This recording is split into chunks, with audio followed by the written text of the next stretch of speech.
কারণ PV equals two এনআরটির একটা math মনে করেছিলাম, যে এটা করেছিলাম তুমি লাস্ট যখন ক্লাস করেছিলাম। ওকেও আমি এই পর্যন্তই করাইছি, তুবাকেও। আজকে আমরা আরেকটু ডিটেলসে পড়বো যে কিভাবে গামার সাথে এদের সম্পর্ক আছে। হ্যাঁ, তো তোমার মনে আছে আশা করি পিভি ইকুয়ালস টু এনআরটি দিয়ে আমরা ম্যাথস করেছি। তো তোমাকে যদি এরকম চেঞ্জ করে দেয় তখন তো আমরা পারবো। যেমন আমি তোমাকে যদি 100 ml না দিয়ে অন্য কিছু দেই, তখন তোমার এভাবে করতে হবে। যেমন ধরো আমি তোমাকে একটা দিলাম, যেমন প্রেসার হচ্ছে কত, প্রেসারে কিন্তু অন্যান্য ইউনিটও থাকতে পারে। যেমন আমি প্রেসার দিলাম 2 atm, সো তোমার অন্যান্য এককগুলোও জানতে হবে যে আচ্ছা এটাকে আমি কিভাবে কনভার্ট করব। তাহলে আমি দেখায় দিচ্ছি। ধরো চাপ দিলাম হচ্ছে 2 atm, আয়তন দিলাম হচ্ছে মনে করো, তোমার সাধারণত কিসে লাগবে, এসআই একক হলে মিটার কিউবে লাগবে। তো আমি মিটার কিউব দিলাম না, আমি লিটার দিলাম। তাহলে ধরো আমি 100 লিটার দিলাম, সব উল্টা পাল্টা দিলাম। ঠিক আছে, এগুলোর আবার একক আছে। এটিএম লিটার জন্য একটা একক, তুমি যেমন এসআই ইউনিট ইউজ করো লিটার অ্যাটমসফিয়ার। হ্যাঁ, এটা কি হবে? পি কত? 2 অ্যাটমসফিয়ার। হ্যাঁ 2 atm, 2 atmosphere আমি দিয়েছি তোমাকে ভ্যালুটা। হ্যাঁ, তো এখন হচ্ছে এদেরকে আবার এসআই ইউনিটে লিখতে হয়, তাই না? কেন লিখতে হয়? কারণ হচ্ছে এই যে তুমি গ্যাস ধ্রুবকটা লিখো যে আর, যেটা 8.314, এটা জুল পার মোল পার ক্যালভিন। কিন্তু জানো এটা লিটার অ্যাটমসফিয়ার ভ্যালুও আছে 0.81, কিন্তু তোমার এতগুলো ভ্যালু পড়ার দরকার নাই, তুমি সবসময় এসআই এককেই করবা। ঠিক আছে, তো ওর যদি এসআই এককে 8 থাকে তাহলে আমার ওকে প্যাসকেলে নিতে হবে, ওকে হচ্ছে মিটার কিউবে নিতে হবে। তাহলে এখন আমরা এটা কিভাবে জানবো? আমার ইন্টার কনভার্সন গুলো একটু মুখস্থ রাখতে হবে। তুমি যদি না পারো ইটস ওকে, বাট অন্তত ট্রাই করবো, কারণ আমাদের ক্যালকুলেটর আমাকে হেল্প করবে। তাহলে 1 atm মানে কত জানো? কত প্যাসকেল? 1 atm অ্যাটমসফিয়ার, তুমি এটা জানো। 1 atm মানে হচ্ছে 101,325 প্যাসকেল। এটা তুমি ক্যালকুলেটরেও আমরা কনভার্ট করে নিতে পারি। আমার ক্যালকুলেটরে হচ্ছে 25 নাম্বার, সো আমি 1 atm ইকুয়ালস টু 101,325 প্যাসকেল লিখবো। এটা আমরা জানি। ঠিক মিস আছে, এটা তোমার আরেকবার। আরেকবার দেখাবো। আবার বলি, 1 atm সমান 101,325, এভাবে মুখস্থ রাখি। তুমি একক দশক দিয়েও বলতে পারো, একক দশক শতক হাজার অযুত লক্ষ, 10,01,325 এটা হয়। সো 101,325, এটা যদি ভুলে যাও কোনো সমস্যা নাই, তোমার ক্যালকুলেটরে ইউনিট কনভার্সনে দেখো 25 নাম্বারটাই এটা, এটিএম থেকে প্যাসকেল, প্যাসকেল থেকে এটিএম 26 নাম্বারটা। আরো ইউনিট আছে মিলিমিটার মার্কারি, মিলিমিটার মার্কারিকেও প্যাসকেলে নেওয়া যায়, আবার প্যাসকেলকে মিলিমিটার মার্কারিতে নেওয়া যায়। তো 1 atm মানে 101,325 প্যাসকেল, এটা তোমার মুখস্থ রাখতে হবে। তাহলে বলো তো এটাকে আমি যদি প্যাসকেলে কনভার্ট করি 2 atm, তাহলে এই 101,325 কে 2 দিয়ে মাল্টিপ্লাই করলেই হয়ে যাবে না আনসার? জি মিস। হ্যাঁ, তাহলে আমি দেখি কত আসে। 202,650, এটা হচ্ছে তোমার প্যাসকেলের ভ্যালু। তাহলে 202,650, ঠিক আছে, এত প্যাসকেল। তাহলে আমি তোমাকে একটু ইউনিট গুলা শিখিয়ে দেই প্যাসকেলের, যেগুলা আসলে তোমাদের এত কঠিন দিবে না, বাট দিতেও পারে। সে 1 atm মানে এত প্যাসকেল। তোমাদের তো এখন একটু কোশ্চেনের প্যাটার্ন চেঞ্জ হয়ে গেছে, আমি সবগুলো একসাথে দেই। হ্যাঁ, 1 atm মানে হচ্ছে 101,325 প্যাসকেল ইকুয়ালস টু 1 atmosphere। তুমি জানো এটা আসলে কিভাবে আসছে প্যাসকেলের এই ফর্মুলাটা? এটা টরিসেলির একটা টরিসেলের একটা টিউব ছিল, ওটা যত সেন্টিমিটার বা ইউজ করা হতো আমরা তত ইউজ করতাম। তাহলে টরিসেলি তুমি চাইলে কিলো প্যাসকেলেও কিন্তু লিখতে পারো। কিলো প্যাসকেলে তোমার পরীক্ষায় কিভাবে আসবে? 101.325 কিলো প্যাসকেল। সো এত কঠিন তোমাকে আসলে দিবে না। কিলো মানে হচ্ছে 10⁻³ ডিফারেন্স। আবার এটাকে আমরা বারও লিখি অনেক সময়। ঠিক আছে, আমার এখানে একটু ঝড় বৃষ্টি হচ্ছে, তো আমি একটু বারবার ডিসকানেক্ট হয়ে যাচ্ছে। সো এখানে আমরা অনেক সময় বারও লিখি। তাহলে 1 atm এর আরেকটা একক হচ্ছে বার, এবং বারে সেটা কত এটাও তোমার একটু মনে রাখতে হবে। বার আর হচ্ছে তোমার মিলিমিটার মার্কারি, এইটা আর কি অনেকটা সেম। সো 1 atm 1 atm কে আমরা অনেক সময় কিলো প্যাসকেল বা বার ইউনিটও লিখি, বাট এগুলো যেহেতু একদমই ইকুইভ্যালেন্ট না বা তোমার জন্য প্রয়োজন না, সো আমি এটা দেখাচ্ছি না। এই কয়েকটা ইউনিটে তোমার খুব একটা দরকার, সো তুমি এই কয়েকটা ইউনিট মাথায় রাখবা।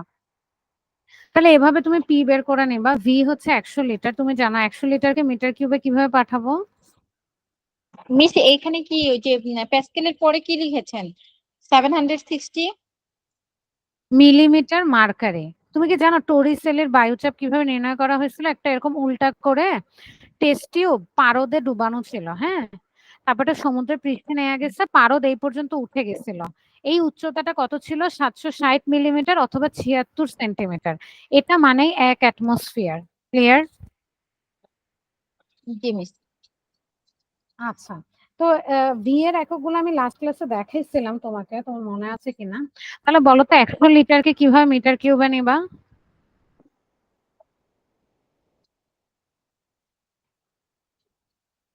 সাধারণত আমি এককগুলো যদি আবার দেই ভালো করে দেখো, 1 মিটার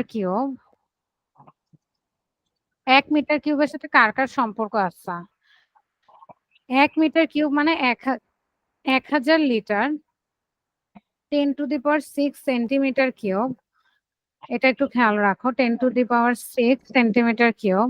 আর সেন্টিমিটার কিউব মানেই আসলে মিলিলিটারও। সো সেন্টিমিটার কিউব আর মিলিলিটার একই ইউনিট। তাহলে সেম ভাবে তুমি আবার লিখবা 10⁶ মিলিলিটার, একই ইউনিট। ঠিক আছে, তাহলে লিটার থেকে তুমি যেতে পারবা না মিটার কিউবে, উল্টা। তাহলে 1000 যদি লিটার হয়, তাহলে এবার জাস্ট 1000 দিয়ে ভাগ করে দাও, মানে আমি এটাকে কত লিখবো, 100 × 10⁻³ এত মিটার কিউব। 100 × 10⁻³ আমি আর ক্যালকুলেশন করলাম না, এটা আমি ক্যালকুলেটর বসে একবারে করব। এত মিটার কিউব।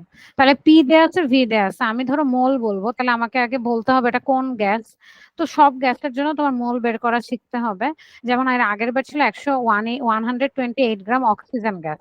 তাহলে এবার আমি কত দিলাম, ধরো আমি দিলাম হচ্ছে 88 গ্রাম কার্বন ডাই অক্সাইড গ্যাস। তো তোমার কাছে 88 গ্রাম কার্বন ডাই অক্সাইড গ্যাস আছে, তোমার কি বের করতে হবে, টেম্পারেচারটা বের করতে হবে। বের করে ফেলো তো। 88 গ্রাম কার্বন ডাই অক্সাইড গ্যাস থেকে তোমার আসলে করতে হবে, মোল বের করতে হবে। এটা কি দেখানো লাগবে? মোল বের করার ফর্মুলা হচ্ছে কি, আমরা লাস্ট ক্লাসে এটাও পড়ছিলাম, মোল ইকুয়ালস টু এন। এটা মানে হচ্ছে ছোট হাতের এম, মানে যেই ভরটা তোমাকে দিয়ে দিবে, যেমন এখানে 88 গ্রাম, ডিভাইডেড বাই তার আণবিক ভর, বড় হাতের এম। কার্বন ডাই অক্সাইডের আণবিক ভর তুমি বের করবা, তারপর সেটাকে তার এম দিয়ে বা আণবিক ভর দিয়ে ভাগ করে দিবা। ছোট হাতের এম কে বড় হাতের এম দিয়ে ভাগ করলে যেটা আসবে সেটাই তার মোল। সেখান থেকে মোল পাবা, আর পাবা, তুমি আমাকে টি বের করো। দেখি তো, এটা করো তো অঙ্কটা।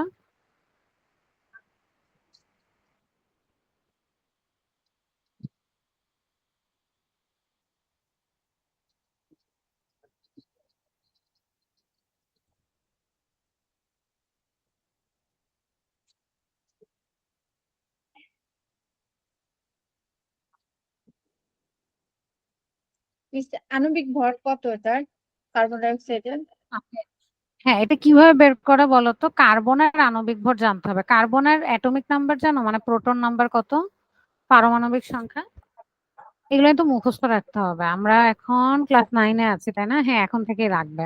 কার্বন হচ্ছে 6, তাহলে এটাকে ডাবল করলে কত হয়, 12। সাধারণত ডাবল করলেই মিলে বা এক বেশি হয়।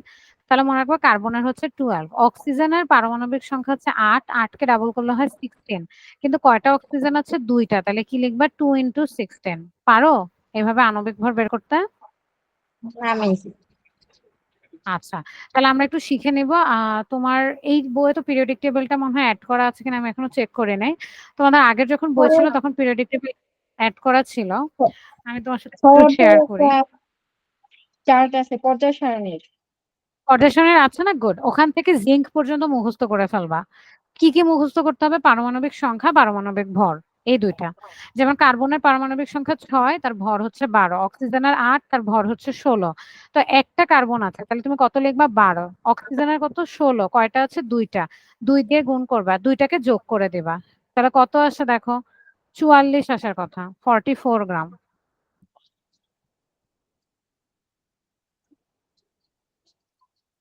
দেখো 44 আছে, আসে কিনা।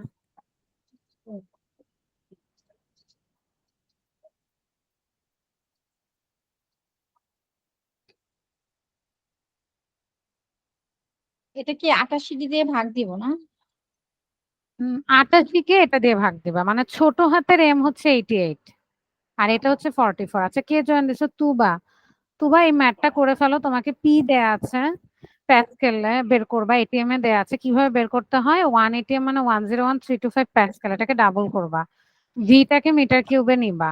88 গ্রাম কার্বন ডাই অক্সাইড দিচ্ছে, এখান থেকে মোল বের করতে বলছে আমি মুনতাহাকে। তারপর ম্যাথটা করবা, ট্রাই করো। তুবা লেট করে জয়েন দিছো কেন?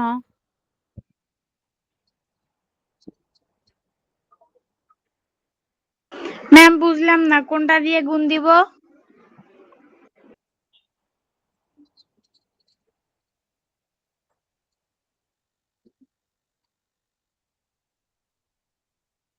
আচ্ছা আগে এটুকু করো, তোমার এত দূর যাওয়া লাগবে না। তুমি বলি লেট করে জয়েন দিয়েছো কেন, আগে সেটা বলো। লেট হয়েছে কেন? একটু সমস্যা ছিল তো তাই। আচ্ছা ঠিক আছে, তাহলে চাপ চাপ হচ্ছে এত প্যাসকেল আর ভলিউম হচ্ছে এত মিটার কিউব। তাহলে তুমি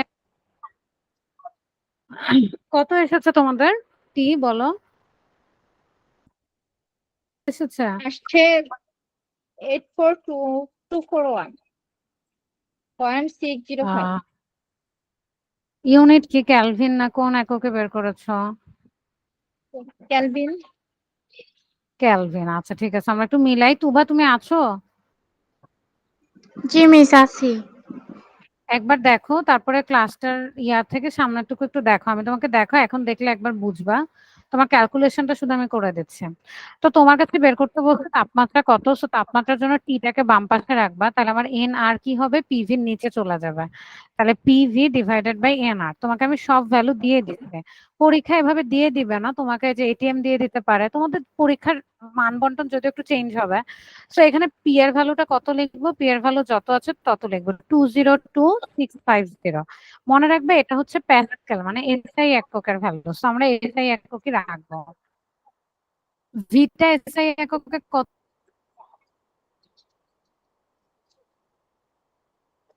আছে? 100 × 10⁻³ এটাই লিখবা। 100 × 10⁻³ এটা হচ্ছে তার এসআই এককের ভ্যালু।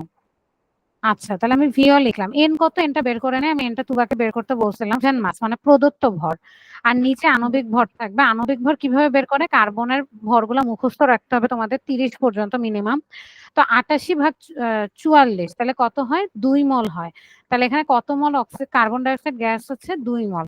কিভাবে 44টা আমি বের করলাম, কার্বনের জন্য 12 লিখবা, অক্সিজেনের জন্য 16 লিখবা। অক্সিজেন যেহেতু দুইটা আছে, 2 দিয়ে গুণ দিবা। আর যারা যারা আলাদা এলিমেন্ট থাকে, যেমন কার্বন, অক্সিজেন, এদের মাঝখানে যোগ চিহ্ন দিবা। তাহলে কত আসছে, 2 আসছে। তাহলে আমার এন এর ভ্যালু কত বসাবা, 2 বসাবা। আমি এককগুলো একদম লাস্টে দিব। আর কত আমরা জানি, 8.314। আর কিন্তু অন্যান্য এককেও হতে পারে। বাট হ্যাঁ, বাট আমরা যেহেতু এসআই একক ব্যবহার করছি, তো শুধু এসআই এককে লিখবো। তাহলে এটা পুরো এককটা হবে কেলভিন, যেহেতু আমি টেম্পারেচার বের করতেছি। তাহলে দেখি কত আসে। 202650 into 100 into 10⁻³ divided by 2 into 8.314। কত আসছে, 1218, মানে হচ্ছে 1218 এরকম আসবে। তুমি মুনতাহা মনে একটু ক্যালকুলেশনে ভুল আসছে দেখো, নাকি এই ভ্যালুই আসছে? না মিস সেটা আসেনি। একটু ভুল করছো মনে হয়, দেখো ক্যালকুলেশনটা আরেকবার করো, দুজনেই করো। মিস অ্যান্সার তো মিলতেছে না। মিলতেছে না? মুনতাহা মিলেছে?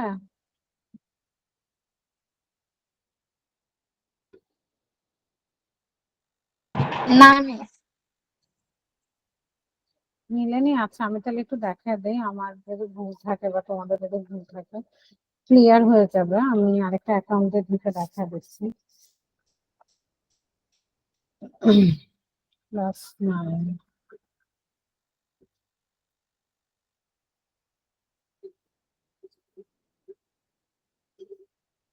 আচ্ছা একটু খেয়াল করো, সরি একটু খেয়াল করো, আমি সাউন্ডটা কমাচ্ছি। আচ্ছা এটা হচ্ছে আমাদের ক্যালকুলেটর। সো ফার্স্ট আমরা কত দিব, একটা ভগ্নাংশ চিহ্ন দেব, ফ্র্যাকশন সাইন দেব, উপরে পি লিখবো। 202650 এটা লিখো। 202650 ইন্টু 100 × 10⁻³ এটুকু লিখো সবাই। লেখা হচ্ছে?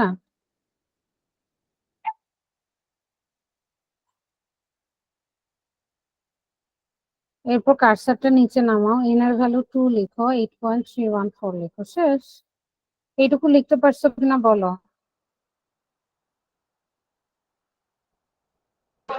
জি মিস। তাহলে ইকুয়াল দাও, কত আসে? 1218.73। এটা আসে কিনা দেখো তোমাদের।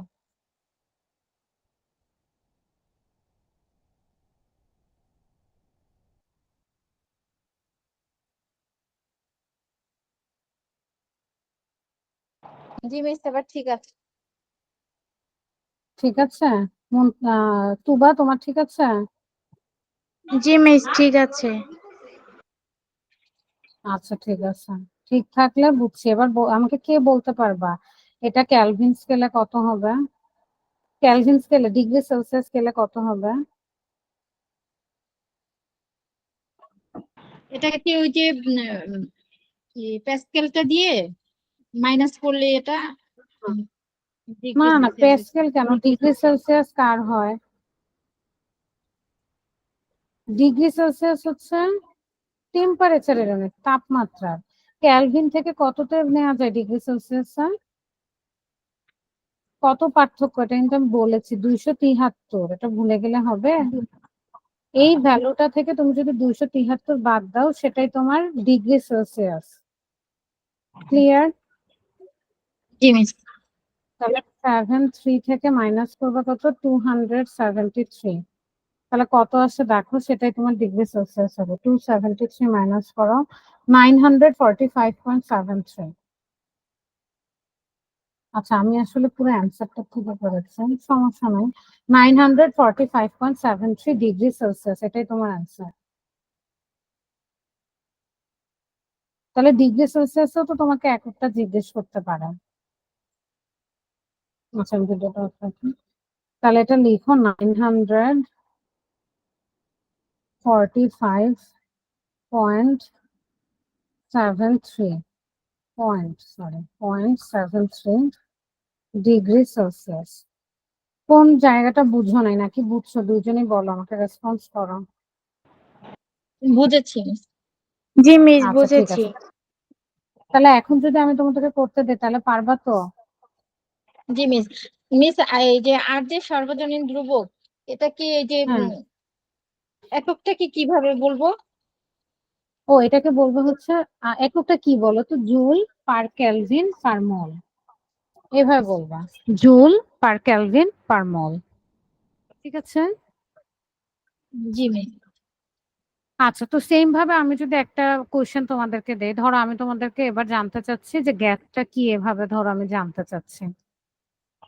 তো বা ধরো হচ্ছে তাদের আমি আয়তনই জানতে চাচ্ছি, তো আমি তোমাকে টেম্পারেচার দিয়ে দিচ্ছি।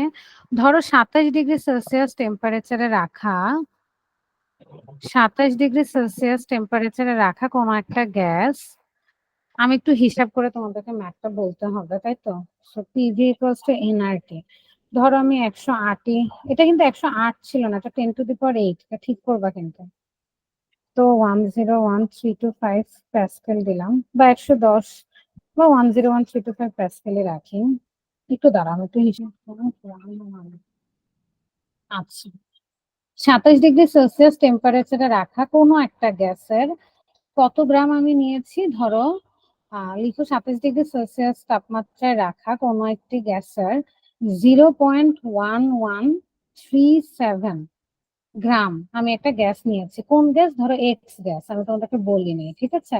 এটা তোমাকে বের করতে হবে। তাহলে কত ডিগ্রি টেম্পারেচারে 27 ডিগ্রি সেলসিয়াসে এত গ্রাম এক্স গ্যাস কত ইয়াতে রাখা হচ্ছে? 100 ml। 100 ml আয়তনের একটা পাত্রে কত চাপে রাখা হয়েছে? 101, 325, মানে 101.325 প্যাসকেলে রাখা একটা গ্যাসকে তুমি 27 ডিগ্রি সেলসিয়াসে রাখছো। কত গ্রাম? 0.1137 গ্রাম এক্স পরিমাণ একটা গ্যাস। তোমাকে বলতে হবে এক্স গ্যাসের পরিচয়টা কি। এক্স গ্যাসটা কি গ্যাস তুমি কি আমাকে বলতে পারবা? তুমি এক্স গ্যাস কোনটি? আমি যদি তোমাকে অপশন দিয়ে দিব, তখন তোমার এখান থেকে আমাকে বলতে হবে। তাহলে আমি কি কি দিয়ে দিছি বলো, একজন বলো, তুবা বলো, আমি কি কোন কোন ভ্যালু গুলো দিয়ে দিছি পিভি ইকুয়ালস টু এনআরটি? এখানে টি দেয়া আছে, পি দেয়া আছে, বেলা দেওয়া আছে। ডি দেয়া আছে। আচ্ছা, কি দেয়া আছে? পি দেয়া আছে, তাই তো? পি দেয়া আছে, ভি দেয়া আছে। হ্যাঁ, বি দেয়া আছে। আচ্ছা, ভিও দেয়া আছে। তারপর 27 আর টি ডিগ্রি দেয়া টিও আছে। দেয়া আছে। আর এটা কি দেয়া? গিভেন মাস, তাই না? ওই যে প্রদত্ত ভর, ছোট হাতের এন। তাহলে তোমার কি করতে হবে? পিভি ইকুয়ালস টু এনআরটি থেকে এন এর ভ্যালু বের করতে হবে, সেই n এর ভ্যালু থেকে mr বের করতে হবে, তারপর তোমার চেক করতে হবে এখানে কোনটার সাথে সে মিলে। ক্লিয়ার? দেখি করো, n এর ভ্যালু বের করো, এটা বুঝছো তো? এখান থেকে মোল বের করতে হবে পি ভি টি আর আর দিয়ে। করে ফেলো, দেখি পারো কিনা। করে ফেলো এবং বলো আমাকে এক্স গ্যাস নেচার কোনটা, ওর আইডেন্টিফিকেশন করতে হবে।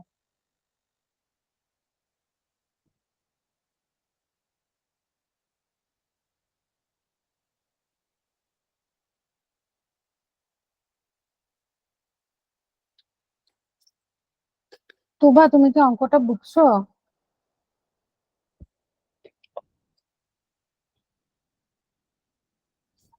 জি মিস। কি বের করতে বলছে এখান থেকে? তুমি আর জানো, এক্স আর হচ্ছে গ্যাস কোনটি? 8.314। হ্যাঁ, কিন্তু কোন ভ্যালুটা বের করবা? এন বের করো, এন। মোল কত বের করো। সূত্র কি? পিভি ইকুয়ালস টু এনআরটি থেকে এন এর ভ্যালু বের করো দুইজনে, এবং দুজনেই একই সাথে করো, স্লো করা যাবে না, দুজনেই ফাস্ট করো।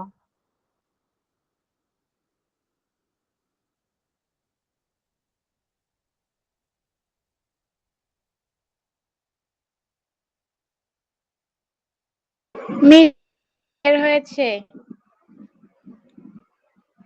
কত এন কত?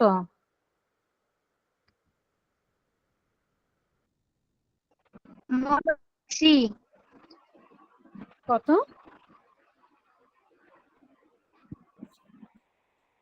3 মল?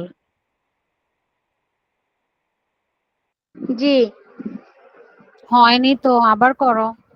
ভিটাকে মিটার কিউবে নিয়ে যাও, 100 ml কে মিটার কিউবে নিয়ে যাও, 10⁻⁶ দেয়া, গুণ করে মিটার কিউবে নিয়ে যাও, এরপর আবার হিসাব করো। হয়নি, আরেকবার করো, তারপর আমি দেখাই দিব না পারলে। আরেকবার চেষ্টা করো তুবা।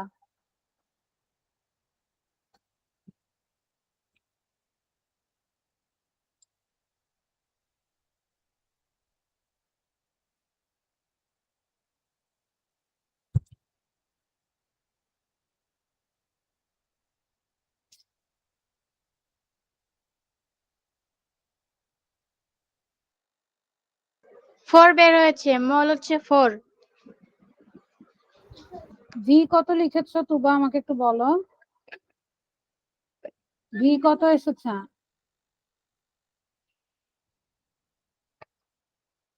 আসসালামু আলাইকুম।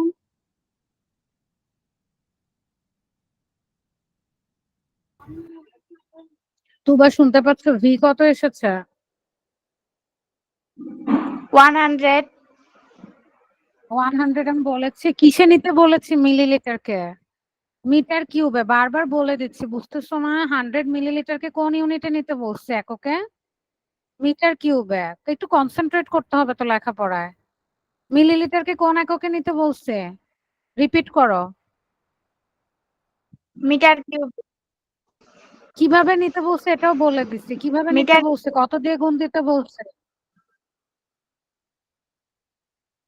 10⁻⁶ দিয়ে গুণ দিতে বলছে। এগুলো তো মনোযোগ দিতে হবে। তো তুমি বারবার 100 দিয়ে করতেছো, তোমার অ্যান্সার কি মিলবে?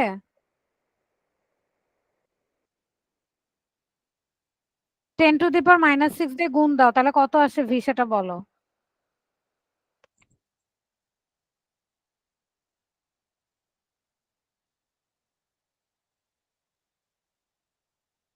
তোমার হচ্ছে, তোমার দশমিকের ভ্যালু ঠিক নাই।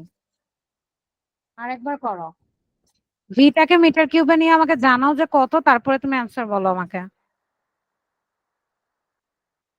কোনটা তুমি করতে পারছো?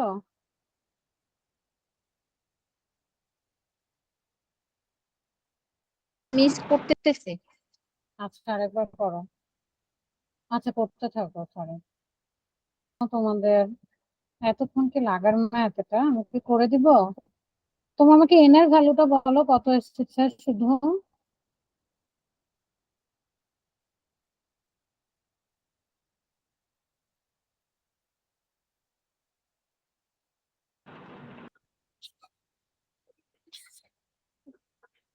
ম্যাম আমার ক্যালকুলেটরে ইএক্সি ক্লোজ দেখাচ্ছে, এটা অ্যান্সার আসতেছে না,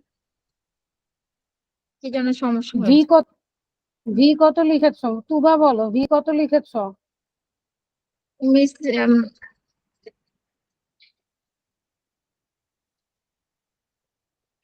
ভি 100 ml কে কত লিখেছো?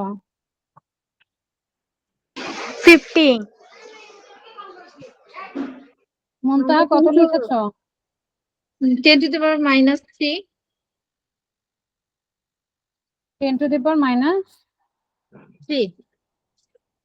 3 নাকি 3 3? 3। আচ্ছা, এটা তো হয়নি তো। তোমরা কি ক্যালকুলেটর ইউজ করছো না ক্যালকুলেটর ছাড়া করছো মুনতাহা? ভি না মিস? হ্যাঁ, ভি 100 ইন্টু 10⁻⁻6 করতে হবে। এই যে দেখো এখানে করি আমরা, অঙ্কটা করে নাও আমার সাথে সাথে। এগুলা কিন্তু আমি তো তোমাদের উইকলি টেস্ট নেই নাই, কারণ তোমাদের এই চ্যাপ্টারটা শেষই হয় না। তো এখন তো দেখা যাচ্ছে আমি যতটুকু পড়াচ্ছি এটার উপরে তোমাদের এক্সাম নেওয়া উচিত ছিল, কারণ তোমাদের তাহলে কতটুকু পড়ছো পারো একটু বুঝতে পারতাম। এতকে যদি তুমি 10⁻⁻6 দিয়ে গুণ দাও তাহলে সেটা মিটার কিউব হবে। তাহলে 100 ইন্টু 10⁻⁻6 এ গুণ করলে তুমি এভাবেই রাখতে পারো, অথবা তাকে তুমি 10⁻⁻4 করতে পারো। কারণ 100 মানে হচ্ছে 10⁻2, আর -6, 2 আর -6 থেকে -4 হবে না? এটা তোমরা কেউ পারলা না কেন?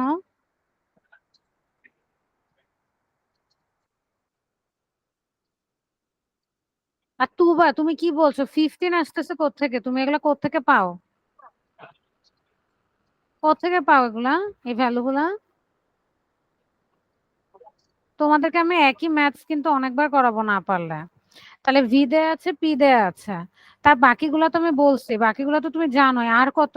তুবা বলো, আর কত? আর এর ভ্যালু কত?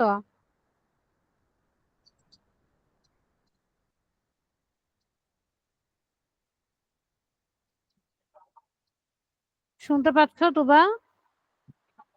মুনতাহা বলো, আর এর ভ্যালু কত? 8.314। হ্যাঁ, ইউনিটটাও বলতে হবে, জুল পার কেলভিন পার মোল। তো আমি এখানে আর কি আলাদা করে দেখাচ্ছি, একটু পরে মাইনাস সাইনটা দিচ্ছি, পার কেলভিন পার মোল। তো একক না লিখলে কিন্তু তোমাদের নাম্বার কাটা হয় সাধারণত, হ্যাঁ। সো জুল পার কেলভিন এখানে আমি আর কি পাওয়ার হিসেবে দেখা দিচ্ছে, পার মোল এটাকে এভাবে রিড করতে হয়। তাহলে এখন আমার কি লাগবে? আমি টেম্পারেচারও দিয়ে দিচ্ছি, তাহলে টিটাও লিখে ফেলো। টিটা ক্যালভিনে কত? এটাই মনে হয় তোমরা ভুল করছো। মুনতাহা বলো, টি ক্যালভিনে কত? আমি 27°C দিচ্ছি।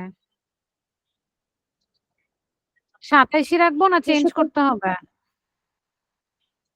মিস এটা চেঞ্জ করতে হবে, 27 কে 273 দিয়ে গুণ করতে হবে, যোগ করতে হবে। গুণ না, যোগ। ভেরি গুড, যোগ করতে হবে। যোগ করলে কত আসবে?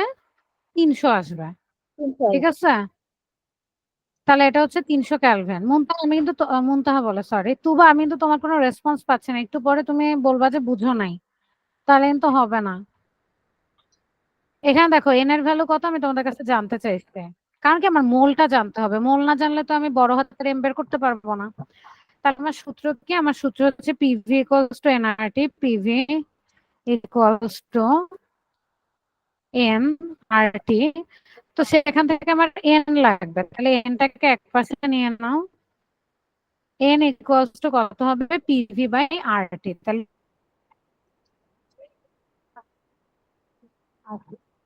উপরে বসবে হচ্ছে পি ভি, আর নিচে বসবে হচ্ছে আর টি।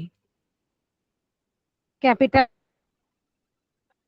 ভি এর ভ্যালু ঠিক মতো লিখো নাই, এর জন্য তোমার 4 আসছে। আচ্ছা, তো পি এর ভ্যালু বসায় দাও। পি এর ভ্যালু হচ্ছে 101,325। ইয়া হচ্ছে 10⁻⁻4, 10⁻⁻4। এটা হচ্ছে ভি এর ভ্যালু। তাহলে পি আর ভি বসায় দিচ্ছে, নিচে হচ্ছে আর এর ভ্যালু বসায় দাও 8.314, আর ক্যালভিনের ভ্যালু হচ্ছে 300, মানে টি এর ভ্যালু। এবার দেখো তোমাদের ক্যালকুলেটর আসছে, আশা করি তোমরা ক্যালকুলেটরে করো। ইরোর আসার কথা না, তাও আরেকবার করে দেখো, আমি তাও অ্যান্সারটা বলে দিচ্ছি তোমাদেরকে। একবার ট্রাই করো, না পারলে আমি বলে দিচ্ছি। ক্যালকুলেটরে দেখো পারো কিনা। 8.314 ইন্টু 300। হুম, দেখো কত আসে।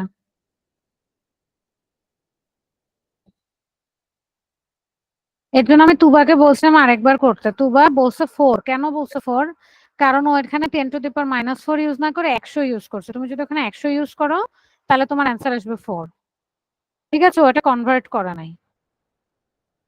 না, তাও তো আসে না 4। ও কিভাবে ক্যালকুলেট যেন করেছে, যাই হোক ওটা 4 আসছে, কিন্তু এটা আসবে 0.004। এইটুকু বুঝছো? জি মিস। জি মিস। হ্যাঁ, তোমাকে আমি ছোট হাতের এম দিয়ে দিচ্ছি। ছোট হাতের এম এর ভ্যালু কত দিয়ে দিচ্ছি দেখো, 0. কত যেন 11 সামথিং। এটা আমি ক্যালকুলেট করে আনছি, এটা তো তোমাদের মুখস্থ করা লাগবে না। তো আমি 0.1137 দিয়ে দিচ্ছি ছোট হাতের এম। আর মোল কত আসছে? মোল আসছে 0.004। তাহলে তুমি এখন আমাকে বলতে পারবা তার এম আর কত, মানে হচ্ছে আণবিক ভর কত? এটাকে বলে রিলেটিভ মলিকুলার মাসের জন্য এম আর লিখছি, এম ডব্লিউ অনেকে লিখে, মলিকুলার ওয়েট বলে। হ্যাঁ, তাহলে বলো এন ইকুয়ালস টু কত? ছোট হাতের এম ডিভাইডেড বাই বড় হাতের এম। তোমার কাছে ছোট হাতের এম এর ভ্যালু আছে, এন এর ভ্যালু আছে, তুমি কি আমাকে বড় হাতের এম এর ভ্যালু বের করে দিতে পারবা? কিভাবে করবো মুনতাহা, বলো। এটা ভাগ এম করলেই আরটাকে হয়ে যদি, যাবে। ভেরি গুড, এম আরটাকে যদি আমি ডান পাশে বাম পাশে নিয়ে যাই, তাহলে এটাকে মোল দিয়ে ভাগ করলেই হবে, মানে এম আর ইকুয়ালস টু ছোট হাতের এম ভাগ এন, এটা হবে, তাই তো? ছোট হাতের জি এম মিস। কত আসে বলো? মিস তোমার আমার কি বলে ক্যালকুলেটর সমস্যা? সমস্যা জি মিস। আচ্ছা ঠিক আছে। তুবা তুমি কি আছো ক্লাসে? বলো কত আসে, বলো জি মিস। কত আসে।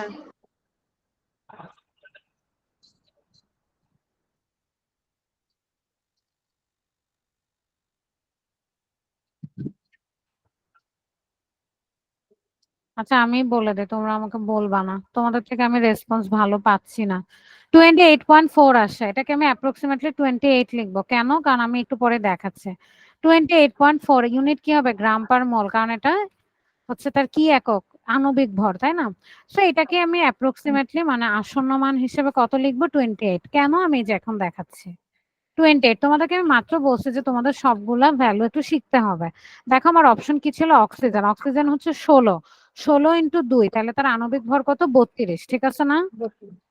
জি মিস। কার্বন ডাই অক্সাইড মাত্র বের করলা, কত আসছিল? 44। হাইড্রোজেন তুমি জানো 1, তাহলে দুইটা হাইড্রোজেন হলে কত হবে? 2। নাইট্রোজেন, একটা নাইট্রোজেনের ভর হচ্ছে 14, দুইটা নাইট্রোজেনের ভর হচ্ছে 28। তাহলে 32, 44, 2, 28 কোনটা তোমার অ্যান্সারের সাথে মিলে? দাস নাইট্রোজেন হবে। তার মানে এটা কোন গ্যাস ছিল? নাইট্রোজেন গ্যাস ছিল। তাহলে তুমি আইডেন্টিফাই করতে পারলা না যে এটা একটা নাইট্রোজেন গ্যাস? জি মিস। ঠিক আছে, তুবা মুনতাহা বুঝতে পারছো? জি মিস বুঝতে জি পেরেছি। মিস। আচ্ছা, তোমাদের নেক্সট ক্লাস মানে সোমবার। আমি তোমাদের সোমবার দেখবো। আজকে দেখি এটা এটা ক্যালোরিমিটার আগ পর্যন্ত আমি তোমাদের পরীক্ষা নিব। তোমরা ভালো করে পড়ে আসবা, তোমাদের ইমপ্রুভটা আমি দেখতে চাই যে কতটুকু ইমপ্রুভমেন্ট হয়েছে। আচ্ছা, এখান থেকে আসো দেখি পরের টপিকটা, এটার আমি ম্যাথস কিছু দিয়ে দেবো, হোমওয়ার্ক করবা। 4 মোল হাইড্রোজেন বা 4 মোল নাইট্রোজেন বা 4 মোল যে কোনো গ্যাসের জন্য ফলাফলটি কিন্তু একই হতো। হ্যাঁ, মোল যেমনই হোক না কেন, মোলটা ডিপেন্ড করে তার তার ছোট হাতের এম এর উপর সাধারণত। এবার গ্যাসের জন্য প্রসারণ সহগ বের করতে পারে। আমরা জানি একটা নির্দিষ্ট চাপে T1 তাপমাত্রায় V1 যদি হয়, T2 তে যদি V2 হয়, এটা হচ্ছে গ্যাসের প্রসারণ সহগ, আয়তন প্রসারণ সহগ। Gamma equals to V2 minus V1 divided by V1 T2 minus T1, এটা আমরা আগেও শিখছি। এখন এই ভ্যালুটাকে আমরা কনভার্ট করব, তাহলে আসলে লিখি গ্যাসের প্রসারণ সহগ গামা ইকুয়ালস টু কত? গামা ইকুয়ালস টু হচ্ছে V2 minus V1 divided by V1 into T2 minus T1। Very good. এখানে আমি এখন এই ভ্যালুগুলার একটা মান বের করে এখানে বসায় দিব। PV ইকুয়ালস টু nRT থেকে। দেখি তো কিভাবে বসাই। ধরো যখন তার ভ্যালু V1, তখন তাহলে তার PV ইকুয়ালস টু nRT ফর্মুলাটা কি হবে? P1 V1 equals to nRT1, এটা হবে না? ঠিক আছে। জি মিস। যখন তার ভ্যালু V2, তখন তার তাহলে আদর্শ গ্যাসের ফর্মুলা কি হবে? PV2 equals to nRT2। তাহলে দেখো n আর এগুলো হচ্ছে ধ্রুবক, আর চাপ যেহেতু পরিবর্তন হয় না, এটাকে চাপটাকে P রাখবা। তা আমরা একটু দেখি ওরা বইয়ে কি করছে। হ্যাঁ, ওরা P রাখছে। এখন ওরা কি করছে, এটাকে নাম্বার দেখো v2 মাইনাস v1, তাহলে এটাকে নাম্বার দাও হচ্ছে 1। আচ্ছা 1 না, এটাকে 2ই দাও, সমস্যা নাই। এটাকে নাম্বার দাও হচ্ছে 1, ইকুয়েশন নাম্বার। তাহলে দেখো তো 2 থেকে 1 যদি আমি বিয়োগ করি, 2 নাম্বার ইকুয়েশন থেকে 1 নাম্বার ইকুয়েশন আমি বিয়োগ করতেছে, তাহলে কি দাঁড়ায়? ভালো করে বুঝো, আমি তোমাদেরকে কোয়েশ্চেন করছি না, কিন্তু বুঝতে হবে, খাতায় লিখতে হবে। pv2 minus pv1 equals to nrt2, মানে 2 নাম্বারটা আগে লিখবা, nrt2 মাইনাস nrt1। এই লাইনটা বুঝছো না বুঝো নাই, দুজন বলো আমাকে। বুঝেছি। 2 নং আচ্ছা, সমীকরণ তো থেকে এখান 1 নং থেকে সমীকরণ। বিয়োগ করছে, এখানে কত কমন যাবে বাম পাশে? পি দুইজনের মধ্যে কমন যাবে। কমন কি? পি। পি কমন গেলে কি থাকে? v2 minus v1। তুবা বলো ডান পাশে কোনটা কমন যাবে? সেম আছে দুইটার মধ্যে, কোনটা?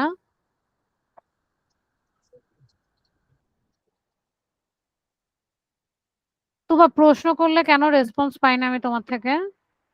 এন আর কমন আমি যাবে। বলেছি আমরা যদি না জানি তাও কিন্তু আমাকে রেসপন্স করতে হবে। এন আর কমন যাবে, ভেরি গুড। সেটা কত হবে? কত কমন নিলে থাকবে কত? টি2 মাইনাস টি1। ও আচ্ছা, মুনতাহা অ্যান্সার দিচ্ছে, তুবা কোথায়?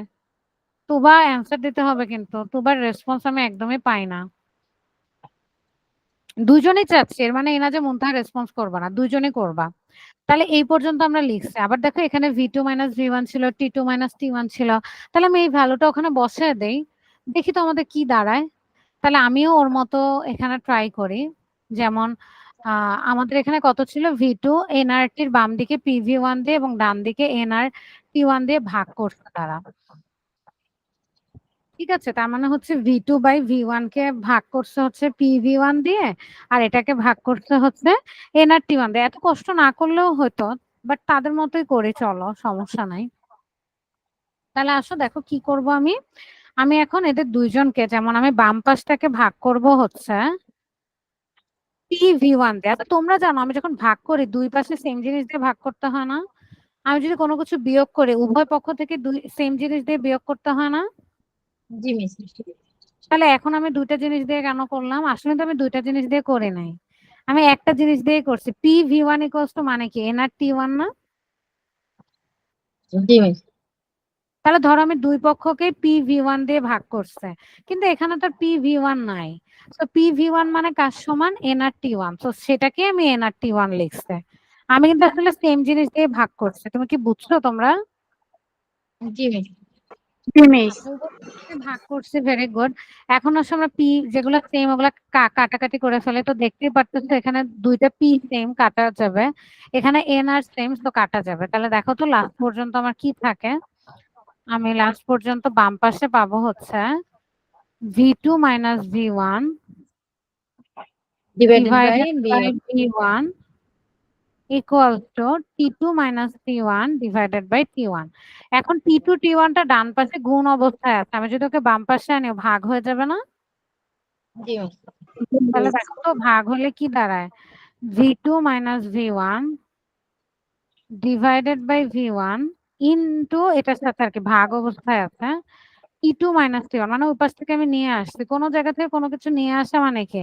গুণ ভাগের ক্ষেত্রে ওখানে এক থাকে, তাই না? 1 থাকে। তা দেখো তো এটা 1 বাই t1 হবে। এই যে v2 minus v1, v1 t2 minus t1, এটা কার ভ্যালু? দেখো তো একদম শুরুতে লিখে রাখছিল, এটা কার ভ্যালু? আয়তন গামা। প্রসারণ সহ গামার ভ্যালু, ভেরি গুড।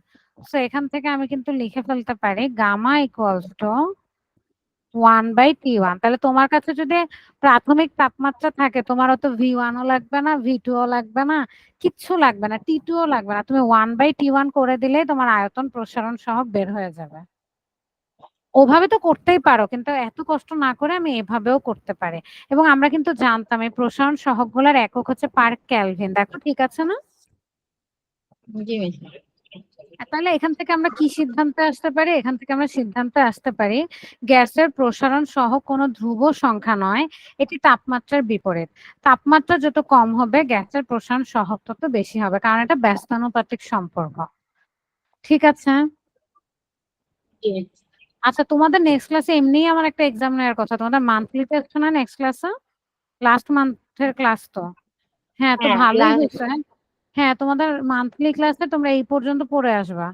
2.3 এর উপর এক্সাম লিখে নাও। আমি কিন্তু ম্যাক্সিমামই ম্যাথস দেব, কারণ এই টপিকের উপর ম্যাথস ছাড়া কিছু নাই। তোমাদের মেন্টাল অ্যাবিলিটি বলো বা তোমাদের দক্ষতা বলো, সেটা আমি শুধু ম্যাথস দিয়ে বুঝতে পারবো।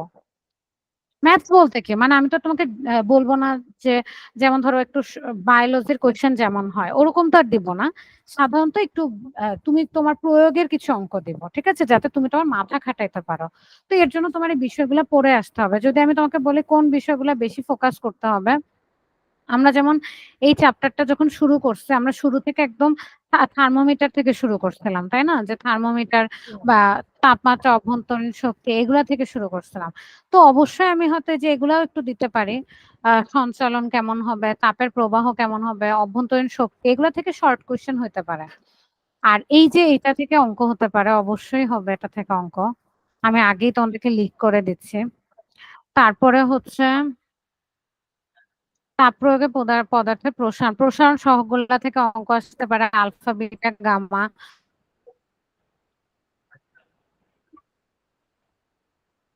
আলফা, বিটা, গামা কেমনে হয় এটা আমাকে কে যেন হোমওয়ার্ক করেও পাঠাইছো, এটা থেকে আসতে পারে প্রশ্ন। যে বিটা থেকে গামা যাও, গামা থেকে আলফাতে যাও, এভাবে। এরপর তো তরল পদার্থ, এরকম, ঠিক আছে।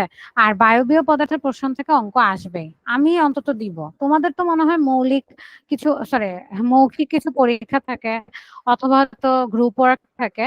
বাট আমি চেষ্টা করবো তোমাদের এগুলা যাতে অন্তত কমপ্লিট হয় এমন ভাবে কোয়েশ্চেন করতে। ঠিক আছে, কারো কোনো সমস্যা আছে এই পর্যন্ত 2.4 এর আগ পর্যন্ত? না যদি মিস, কারো কোনো সমস্যা সমস্যা থাকে নেই। আমাকে বলবা। না থাকলে যদি মনে হয় যে লেকচারটা আবার দেখা লাগবে, তোমাদেরকে তো লিংক দিয়েই দেয়, তোমরা ওই লিংকটা বসে বসে দেখবা। তাহলে আসো আমরা একটা নতুন টপিক শুরু করে, এটাকে বলা হয় ক্যালোরিমিতি। জ্যামিতি, তোমরা কি কেউ বলতে পারবা জ্যামিতি এটার অর্থ কি? এরকম একটা ওয়ার্ড হচ্ছে ক্যালোরিমিতি। যা শব্দের অর্থ ব্যাপ্ত ভূমি মিতিয়ত পরিমাপ। ভেরি গুড, দুজনে বলতে পারছো। সো জ্যামিতি মানে হচ্ছে ভূমির পরিমাপ। ক্যালোরিমিতি, ক্যালোরি যেন কার একক, কে বলতে পারবা?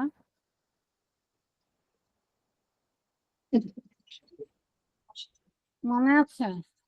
তাপ শক্তির একটা একক ছিল ক্যালোরি, যেটাকে জুলেও কনভার্ট করা যায়। 1 ক্যালোরি মানে 4.2 জুল, মনে আছে? জি মিস, মনে আছে। আমি মনে রাখলেই তো হবে না, তোমার মনে থাকতে হবে। গুড। তো ক্যালোরিমিতি হচ্ছে আমি এই তাপের পরিমাপ করব, তাহলে এটাকে ক্যালোরিমিতি বলবো। তাহলে তাপ, তাপমাত্রা এবং এর সঙ্গে সম্পর্ক রয়েছে এরকম অনেক বিষয় নিয়ে আলোচনা করা হলেও একটা বস্তুর মোট তাপ কেমন করে মাপতে হয়, কিংবা এটা বস্তুর তাপমাত্রা নির্দিষ্ট পরিমাণ বাড়াতে হলে সেখানে কতটুকু তাপ দিতে হবে সেটি এখনো আলোচনা করা হয়নি।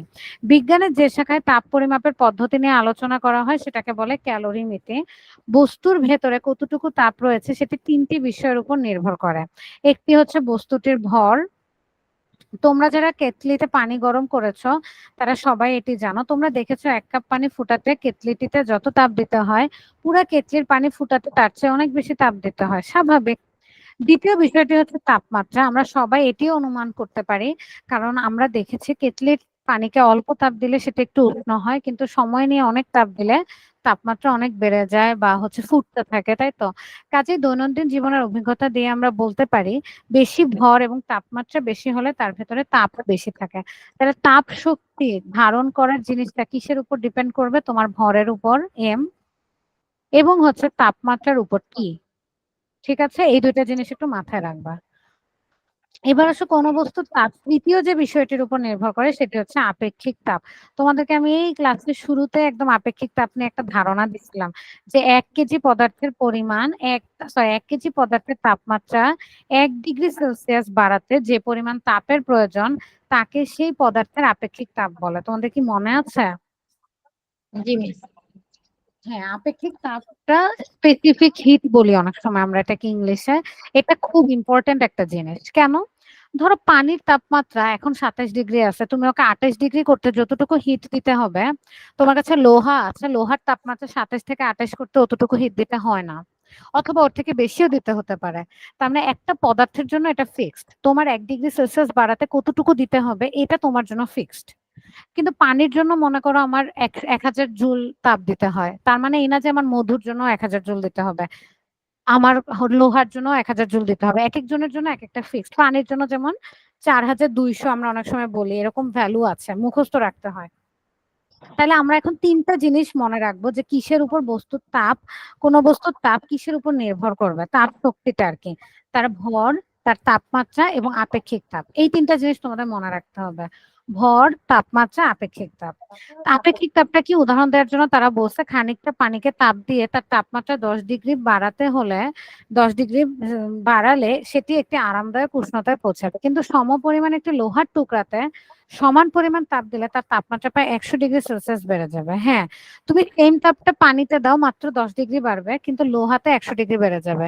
এটার মানে কি, লোহা তাড়াতাড়ি উত্তপ্ত হয় কিন্তু পানি তাড়াতাড়ি উত্তপ্ত হয় না, অর্থাৎ সেটি এত উত্তপ্ত হবে যে স্পর্শ করা যাবে না। বিজ্ঞানের ভাষায় বলা যায় পানির আপেক্ষিক তাপ যেহেতু লোহার আপেক্ষিক তাপ থেকে 10 গুণ বেশি, তাই লোহার সমান পরিমাণ তাপমাত্রায় পৌঁছাতে পানিকে 10 গুণ বেশি তাপ দিতে হবে। যার আপেক্ষিক তাপ বেশি তার মানে কি, তাকে তুমি টেম্পারেচার বাড়াইতে অনেক হিট দিতে হবে, রাইট? সিম্পলি তো এটাই বোঝায়। হ্যাঁ, তাহলে পানির আপেক্ষিক তাপ বেশি না লোহার আপেক্ষিক তাপ বেশি? লোহার আপেক্ষিক তাপ বেশি। না, পানিকে হিট করতে অনেক অনেক তাপমাত্রা দিতে হবে, ঠিক আছে? তুমি দেখো, তুমি ধরো একটা পাতিলা বা একটা কন্টেইনারে বা একটা জারের মধ্যে তুমি পানি বসাইলা চুলায়, এই পানিটার গরম হইতে তুমি একটু টাচ যদি করো, ধরো 1-2 সেকেন্ড হয়েছে, তুমি পানিটা টাচ করতে পারবা, কিন্তু তুমি যে কন্টেইনারটাতে দিছো সেটা যদি লোহার হয়, স্টিলের হয় বা স্টেনলেস স্টিল হয়, তুমি একটু টাচ করে দেখো তোমার হাত পুড়ে যাবে। তারপরে পাত্রটা অনেক তাড়াতাড়ি গরম হয় কিন্তু ভিতরের জিনিস এত তাড়াতাড়ি গরম হয় নাই। তার মানে কি, পানিকে তোমার আপগ্রেড করতে মানে ওর টেম্পারেচার বাড়াইতে অনেক হিট দিতে হয়, তার মানে ওর আপেক্ষিক তাপ অনেক বেশি। তাহলে আপেক্ষিক তাপের সংজ্ঞা আসতেই পারে, এটা আমি পরীক্ষায় দিতেও পারি কারণ এটা তোমার শুরুর টপিকে ছিল। 1 কেজি পদার্থের তাপমাত্রা 1 ডিগ্রি সেলসিয়াস বাড়াতে যে পরিমাণ তাপের প্রয়োজন সেটি হচ্ছে পদার্থের আপেক্ষিক তাপ। এখন আসলে আপেক্ষিক তাপের সূত্র আমরা বের করি। যদি তোমার ভরটা হয় এম ভরের কোনো পদার্থকে তুমি যদি T1 থেকে T2 তাপমাত্রায় উন্নীত করতে চাও এবং এর জন্য যদি তোমার কিউ পরিমাণ তাপের প্রয়োজন হয়, তাহলে কতটুকু, আর তোমার আপেক্ষিক তাপ যদি এস হয় তাহলে তোমার কতটুকু তাপ লাগবে, Q equals to M del T S বা T2 মাইনাস T1 এস। এটা কিভাবে আসছে, তোমরা কেউ আমাকে এটা প্রতিপাদন যদিও তোমাদের লাগে না, কিন্তু এটাও আমি বলবো যে তোমাদের শেখা উচিত, জানা উচিত কিভাবে আসে। তাহলে দেখো, তুমি নর্মালি জানো হচ্ছে এম ভরের কোনো পদার্থকে T1 থেকে T2 তে নিতে তোমার লাগছে কিউ পরিমাণ তাপ, আর আমরা জানি 1 কেজি পদার্থের ইয়াকে বাড়াতে লাগে 1 ডিগ্রি সেলসিয়াস করার জন্য লাগে এস পরিমাণ তাপ, তাই না? এটা কিন্তু এস বলে আপেক্ষিক তাপকে। তাহলে আমি যদি এভাবে লিখি, 1 কেজি ভরের একটা বস্তুকে তার তাপমাত্রা 1 ডিগ্রি সেলসিয়াস বাড়াতে প্রয়োজনীয় তাপ হচ্ছে এস, তাহলে 1 কেজি না কেজি একটা ভরের বস্তুর তাপমাত্রা বাড়াতে কত, T2 থেকে T1 বাড়াতে, মানে পার্থক্য হচ্ছে T2 মাইনাস T1, তার তাপমাত্রা কত, তার তাপ কত লাগবে, সেটা হচ্ছে কিউ। ঠিক আছে, তো কিউ তো এটা পরে বের করছো, কিন্তু তুমি যদি ঐকিক নিয়মে অঙ্ক করো তাহলে কি হবে, সব গুণ হবে না? এটা করতে তাপ লাগে এস, তাহলে কেজি T2 মাইনাস T1 কে করতে কত লাগবে, T2 minus T1 into S. তাহলে এই পরিমাণটাকে আমরা বলতেছি কিউ। ঠিক আছে তো, জি miss. T2 minus T1 into S, এটাকে বলা হয় কিউ। এখানে কিউ কি, কিউ হচ্ছে কতটুকু তাপ প্রয়োজন, এম হচ্ছে কতটুকু ভর আছে, T2 মাইনাস T1 হচ্ছে পার্থক্যটা, এস হচ্ছে ওই বস্তুর আপেক্ষিক তাপ।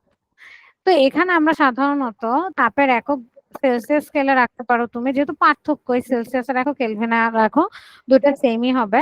তাহলে আপেক্ষিক তাপের একক কি হবে তুমি এখান থেকে নিজেই বের করতে পারবা, এস ইকুয়ালস টু, এখান থেকে জানো কিউ ইকুয়ালস টু কত, তাপ ইকুয়ালস টু এম, আচ্ছা এখন তো আর এটা নাই, আর তাপ equals to M del t, আমি একবারে ডেল টি লিখি, ইন্টু এস। তো এখান থেকে আমার এস এর একক জানতে চাচ্ছে আপেক্ষিক তাপের, তাহলে এস ইকুয়ালস টু কত হবে, q divided by m del t, না ডেল টি মানে কি T2 মাইনাস T1, আমি তো ডেল টি লিখছি, তোমরা কি বুঝতেছো? জি মিস, তোমাদের বলেছিলেন সুবিধার জন্য একদিন। বারবার লেখা লাগবে। হ্যাঁ, মানে পার্থক্য আর কিছুই না। তাহলে কিউ এর একক কি, তাপ যেহেতু ওর একক, এস এর একক জুল, এম এর একক কি kg, so per KG, per kelvin বলতে পারো, পার ডিগ্রি সেলসিয়াস বলতে পারো, এটা তোমার ইচ্ছা। তাহলে joule per KG per kelvin, joule per KG per degree Celsius. Clear? আপেক্ষিক তাপের একক। জি মিস। তুবা তুমি বুঝতে পারছো? জি মিস। আচ্ছা, তাহলে এই সূত্রটা লিখে রাখো তোমরা। এখন আমরা এটার উপর ম্যাথ করব। অঙ্কটা দেখো, উদাহরণটা বলছে কাছের আপেক্ষিক তাপ মানে এস এর value 840 joule per KG per kelvin হলে 3 কেজি কাচের তাপমাত্রা 330 কেলভিন বৃদ্ধি করতে কি পরিমাণ তাপের প্রয়োজন? খুবই সহজ একটা অঙ্ক। তোমাকে এস দিয়ে দিছে এবং এককগুলোও সব এসআই একক দিয়ে দিছে, এম দিয়ে দিছে, তোমাকে T2 মাইনাস T1 মানে ডেলটি দিয়ে দিছে, তোমাকে কিউ কত জানতে চাইছে। তোমরা কি পারবা? জি মিস। করে ফেলো। কিউ এর একক হবে জুল। এম এস ডেলটি বা M S T2 minus T1। M হচ্ছে 3, এস হচ্ছে 840 আর T2 মাইনাস T1 পুরাটাই দিছে, তোমার মাইনাস করার দরকার নাই, 30 লিখে দিবা। কত আসে দেখো। তোমাদের বইয়ের অ্যান্সার একটু ভুল দেয়া, তোমাদের বই তো ভালোই ভুল করে রাখছো এখন।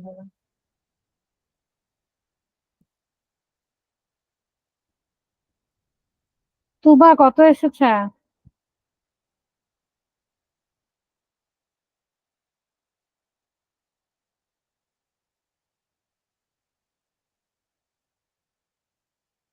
কত এসেছে তুবা? জি মিস করছি। পরে বলো কত এসেছে। মুনতাহা মোবাইল বা হাতে কোনো ক্যালকুলেটর থাকলে করতে পারো তুমি, এটা নর্মাল ক্যালকুলেশন।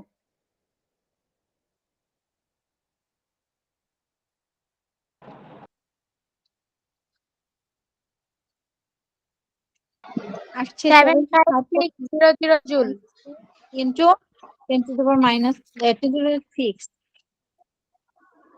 3 আচ্ছা, মুনতাহা মনে হয় একটু ভুল করছো, আমি বুঝি না কত বলছো। তুবারটা ঠিক আছে।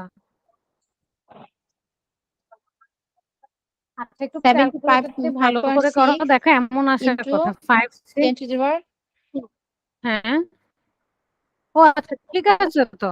আচ্ছা তাহলে ঠিক আছে। তুমি আর কি 75টাকে 10 টু দি পাওয়ারে লিখছো, তাই তো? 10 টু দি পাওয়ার 3, তাই না জি মুনতাহা? মিস। 10 টু দি পাওয়ার 3 বললা না? হ্যাঁ তাহলে ঠিক আছে। আচ্ছা আমি শুনতে পাইনি, ভেরি গুড, দুজনেরটাই ঠিক আছে। বই এরকম ভুলভাল দেয়া কেন? দেখো তো তোমাদের অ্যান্সারটাও কি এরকম দেয়া বইয়ে? জি মিস, 7 ভুল দেয়া 1 জি আছে 2 মিস। এই 0 বইয়ে এরকম অনেক দেয়া? আছে। তাহলে অনেক ভুল আছে না, যে একদম নতুন সংস্করণ, যে এর জন্য এতগুলো ভুল আসছে। তাহলে এটা একটু কারেক্ট করে নাও। এবার আসো সেকেন্ডটা দেখো, 300 কেলভিন তাপমাত্রায় থাকা 2 কেজি পানিকে চুলার উপরে রাখায় 2 কেজি মানে এটা হচ্ছে এম, এর তাপমাত্রা 310 হলো। তাহলে বুঝতেই পারতেছো এটা হচ্ছে T1, এটা হচ্ছে T2, পার্থক্য হচ্ছে 10 কেলভিন মাত্র। জি মিস। তাহলে বলছে চুলা থেকে এত তাপ পাওয়া গেল, মানে এটা হচ্ছে কিউ এর ভ্যালু। চুলা থেকে এত তাপ পাওয়া গেলে পানির আপেক্ষিক তাপ কত, এস কত? তাহলে এস মানে হচ্ছে Q by M delta T, Q divided by M delta T. Q এর ভ্যালু কত বলে দিছে, 84 তিনটা জিরো মানে 84,000, 84 তিনটা জিরো গুড। ডিভাইডেড বাই পানির ওজন কত বলছে, মাস কত, 2 কেজি ওয়েট। তাহলে এখানে লিখে ফেলো 2 কেজি, আর ডেলটি মাত্র 10, তাই না? জি মিস। তুবা তুমি কি বুঝতে পারছো ডেলটি কেন 10 হয়েছে? 310 মাইনাস 300, এটা বুঝছো? জি মিস। হ্যাঁ করে ফেলো। তাহলে কত হবে তোমরা তাহলে বিয়োগ করেও দেখাতে পারো, 310 মাইনাস 300। আমি তো একবারে 10 লিখে ফেলছে, তোমরা কিন্তু সুন্দর করেই লিখবা। 8400 ডিভাইডেড বাই 2 ইন্টু 10, দেখো কত আসে। আমার আসছে 4200। তোমাদেরকে যখন আমি এই আপেক্ষিক তাপ শুরুতে পড়াইছিলাম, আমি তোমাকে গ্রামে পড়াইছিলাম, ঠিক আছে? এটা কিন্তু জুলে আসছে। একক কি হবে, joule per kelvin per degree per kelvin per KG আর কি। তো আমি আগে পার কেজিটা লিখি, পার কেজি পার কেলভিন। এবং এই ভ্যালুটা যেন পানির জন্য মুখস্থ। তোমাদেরকে যদি কখনো নাও দিয়ে দেয় যে পানির আপেক্ষিক তাপ এত, এটা তোমার জানতে হবে যে পানির একক্ষিক তাপ হচ্ছে 4200। ওকে, মনে মিস থাকবে? এভাবে লিখলে হবে না? 4.2 ইন্টু 10 টু দি পাওয়ার 3। হ্যাঁ, কোনো সমস্যা নাই, 4.2 10 টু দি পাওয়ার 3 লেখা যাবে, কোনো প্রবলেম নাই। Joule per KG per kelvin এককটা লিখতে ভুল করবা না। এরপর দেখো সেম অঙ্ক এটা দিচ্ছে, কিন্তু এখান থেকে তোমাকে একটু ডিফারেন্ট একটা জিনিস বের করতে দিচ্ছে, কিছুই না, জাস্ট তাপমাত্রা। তাহলে তোমার কাছে দেখো T1 দিয়ে দিছে, তোমার কাছে এম দিয়ে দিছে, তোমার কাছে কিউ দিয়ে দিছে, তুমি এস জানো 4200। তাহলে তোমাকে বলছো পানির তাপমাত্রা কত হবে, তাহলে তোমার কাছে T2 জানতে চাইছে। তাহলে তুমি q m s del t থেকে T2 এর ভ্যালুটা বের করবা। ঠিক আছে, এটা আমি আজকে দেখাবো না, এটা তোমাদের যেদিন এর পরের ক্লাস হবে তখন তোমরা এটা করে আনবা। লিখে রাখো কত নাম্বার পেজ এটা, 42 পৃষ্ঠার দুইটা অঙ্কই দেখে আসবা। আচ্ছা পরেরটা পারবা না, সিএমএস করাই নাই আমি তোমাকে, প্রথম উদাহরণটা দেখে আসবা শুধু। 42 পৃষ্ঠার প্রথম উদাহরণটা করে আনবা এবং দেখে আসবা বাসায়, সবগুলো উদাহরণ বাসায় আরেকবার করবা। আর নেক্সট ক্লাসে আমি পানির আপেক্ষিক তাপ থেকে অঙ্ক দিব না, হয়তো ডেফিনেশনটা লিখতে দিতে পারি বা এক্সাম্পল দিতে পারি যে ওর আপেক্ষিক তাপ তো কোনটার বেশি এরকম, হ্যাঁ ওর বাড়াইতে এত তাপ লাগে। আমরা যা পড়ছি এর আগের ক্লাসে ওই পর্যন্ত আমি দিব। ওকে, জি মিস। আচ্ছা তাহলে আজকে এই পর্যন্ত পড়ো, বাসায় প্র্যাকটিস করবা, নেক্সট ক্লাস কেউ মিস করো না, এক্সামটা দেওয়ার ট্রাই করো। ভালো করো খারাপ করো নো প্রবলেম, আমরা ইমপ্রুভমেন্টটাই দেখবো। হ্যাঁ, ভালো করলে তো ভালো, খারাপ করলে আমাদের আরেকটু এফোর্ট দিতে হবে। ওকে, জি আচ্ছা মিস, আজকে আসসালামু তাহলে এই আলাইকুম। পর্যন্ত। ওয়ালাইকুম সালাম, আল্লাহ হাফেজ।